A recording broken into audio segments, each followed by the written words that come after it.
जय श्री कृष्ण। कार्तिक मास में भगवान विष्णु की पूजा तथा कार्तिक महात्म्य को सुनने का बहुत महत्व है।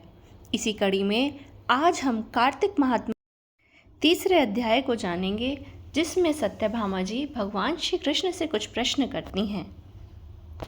सत्यभामा बोली, हे भगवान, आप काल स्वरूप हैं और काल के संपूर्ण भाग के समान हैं, तब फिर कार्तिक मास ही क्यों श्रेष्ठ है?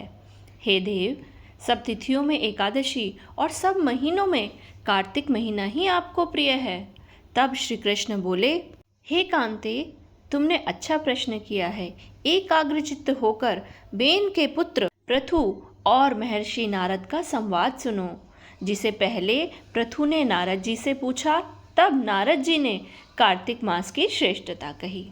नारद जी बोले, सागर पुत्र शंख नाम के राक्षस ने संपूर्ण देवताओं को जीत लिया।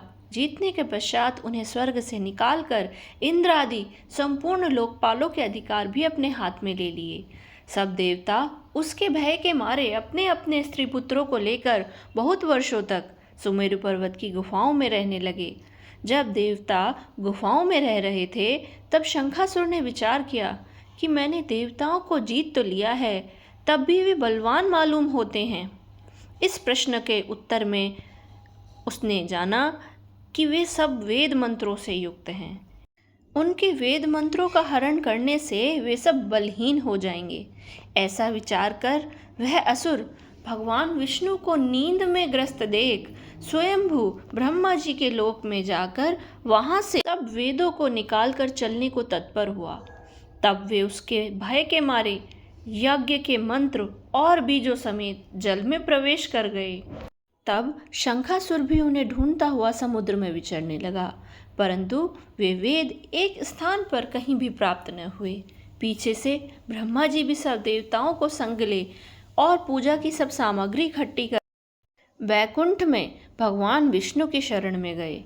वहां उनको जगाने के निमित्त सब देवता गाने बजाने लगे और गंध धूप बार बार देने लगे।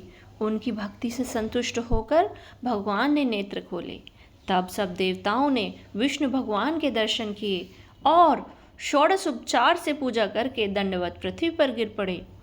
तब तो माधव भगवान उनसे कहने लगे, हे देवगण, मैं तुम्हारे भजन कीर्तन आदि से बहुत प्रसन्न हुआ। मैं आप लोगों की मनोकामना पूर्ण करूँगा।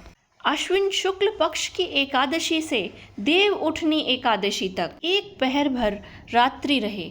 तब से जो मनुष्य तुम्हारी तरह भजन और कीर्तन करेंगे, वे मुझे प्रसन्न कर मुझे प्राप्त होंगे। शंखासुर जिन वेदों को हर लाया है, वे सब जल में स्थित हैं। उन्हें मैं शंखासुर को मार कर लाऊंगा। अब से बीज मंत्र समेत सब वेद प्रतिवर्ष कार्तिक के महीने में सदा जल में निवास करेंगे। मत्स्य रूप धारण कर मैं जल में जाता हूँ। तुम संपूर्ण मुनियों को लेकर संग आओ। इस लोक में जो अच्छे मनुष्य प्रातःकाल स्नान करते हैं, वे निश्चय अक्षत स्नान के फल को प्राप्त होते हैं। जो कार्तिक में सदा व्रत करते हैं, उनको हे इंद्र, तुम मेरे लोक में पहुँचा दिया करो। हे यम, तुम सदा उनकी विघ्नों से रक्षा करते रहो। और हे वरुण, तुम उनको पुत्र पौत्र आदि देते रहो। हे कुबेर, तुम उनकी धन वृद्धि करो, जिससे यह मेरा रूप धारण कर साक्षात जीवन मुक्त हो जाएं। और हे अन्य देवताओं, जो जन्म से मरण तक इन बातों को धारण करते हैं, वे तुम्हारे द्वारा भी पूज्य हैं।